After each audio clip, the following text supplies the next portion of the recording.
Hi, this is Mrs. Cooper with a video on the poetry exam on Gillian Clarke's Lament. So with the poetry, I always like to start with the title of the poem first of all. What does this mean? What clues does this give me before I even read the poem? So I'd be thinking, why is it called lament? What does lamenting mean? I'd be looking up that word if I wasn't sure about it, just so I'm absolutely sure for the exam. And then, of course, I'm thinking, well, how does the poet convey conflict in the poem? In other words, why has this poem been chosen for the conflict anthology?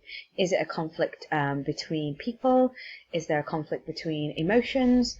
I'd be looking at how that theme is reflected. And then, of course, these 3 bullet points are key because they're taken directly from the mark scheme.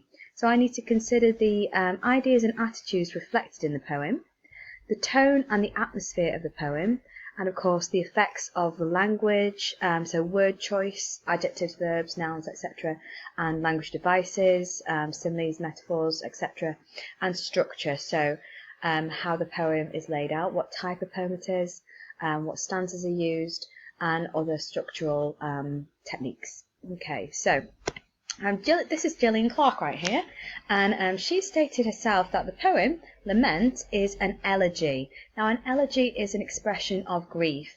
It's a particular poem or song written to honour something after it has died or they have died. So a lament can be a sad military tune played on a bugle, that's an instrument. The poem uses the title as the start of a list of lamented people, so people that are gone and not forgotten that we think of still. People, events, creatures and other things hurt in the war. So that's why after the word lament, every verse of this poem begins with for this, for that, for the other. So this poem is commemorating things that are no longer here. And of course we can understand from her explanation that this poem is based on the war. So clearly this is showing the destructive effects of conflict. Okay, so let's have a look more closely at the poem. So the actual subject of the poem is in relation to the Gulf War, which happened in 1991. So this is a contemporary poem written in the 20th century. And the Gulf War was when Iraq invaded Kuwait, and the United States and other allies, such as the UK, came to the aid of Kuwait, overthrowing the Iraqi regime of Saddam Hussein. And really her point in this poem is that war cannot be waged without damage to everything, not just people, but the environment itself. So all of the details, really interestingly, came from reports in the media. So lots of newspaper report headings discuss the loss of things, such as oil. So here we've got a headline that I found from the Gulf War. So Desert Storm launches Gulf War sorrow around the world. Straight away here we've got a sense of grief from this article. And here we've got another article, war would be disastrous. So that is obviously before the war, but already there's a sense of loss that could happen. And then of course the beginning of the end. So even after war has ended, there's still a sense of loss. Okay. So just some facts for you for this poem. It has got a one-word title, so a very simplistic title. The poem itself has got a very simple structure. It's only got 7 stanzas, and each of the stanza has only 3 lines. So it's a tercet, okay? These are important features of form and structure that you do need to remember for your exam. Each stanza starts with for.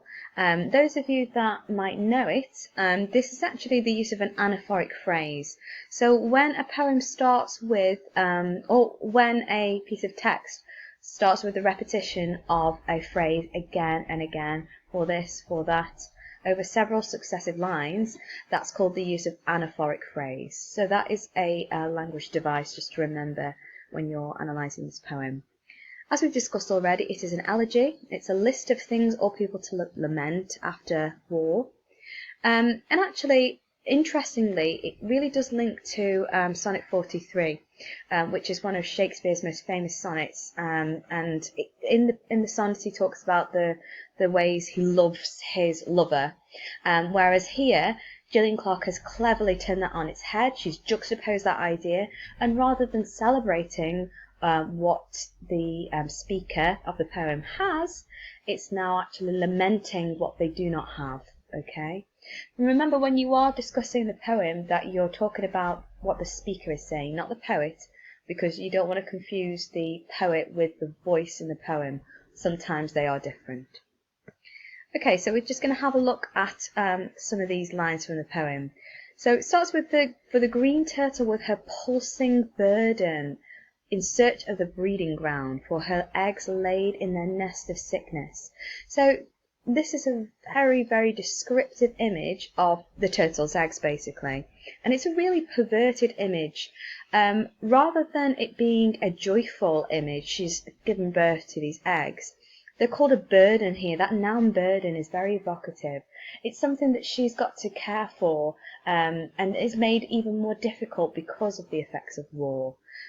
Pulsing, that verb, has got really strong kind of connotations with perhaps even a bomb, something set to explode, not in a positive way but in a negative way. So just like the explosions of the bombs, the explosions of our eggs are quite a threat here. And of course the nest of sickness suggests there's either some sort of pollution due to the war. There's just a general atmosphere of disease, and it's a really sad tone to what should be a joyful moment for this innocent turtle.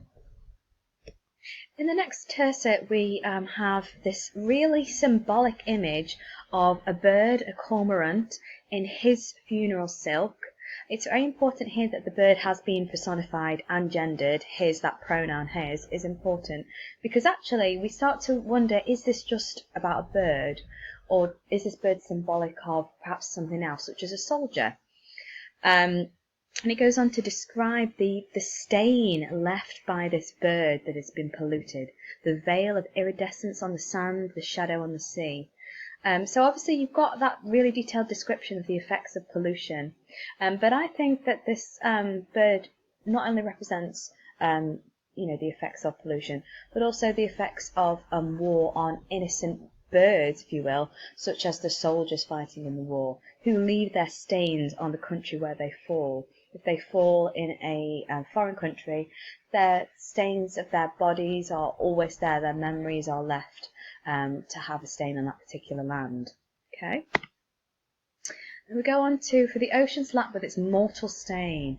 Mortal's quite important here. It reminds us of the fragility of life. We're all mortal. We're not immortal. We're all going to die at some point. For Ahmed at the closed border, the soldier in his uniform of fire. So we've got a really lovely juxtaposition in this tercet between Ahmed, a particular name associated with that region, and a soldier in his uniform of fire. And I think the reason why she's put them in the same tercet is to show the similarities between these two people. They're both the same, really, whether they're on one side or the other. Okay. Interestingly, in the next tercet, she's lamenting actually the people that some might argue are kind of responsible for war, that profit from war, the gunsmith, the armourer. And again, they're juxtaposed with some, what you'd class as innocents, the boy fusilier who joined the company, like a lonely figure there, and the farmer's son's in it for the music. So actually, interestingly, Gillian Clarke is not discriminating in this poem for who she is mourning for. It leaves it open for us and just makes us aware that all these people have suffered in one particular way or the other. And this poem is just honouring them. There's quite a lack of blame here, quite a neutral tone, you might argue. It is mourning everyone in every way, really.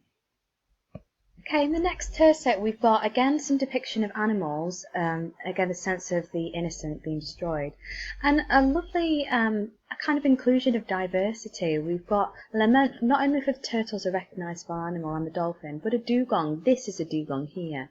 So she's actually trying to honour in this poem all of these strange and wonderful creatures and people across the earth. She's not discriminating against who she's lamenting for. Okay, join me in part 2.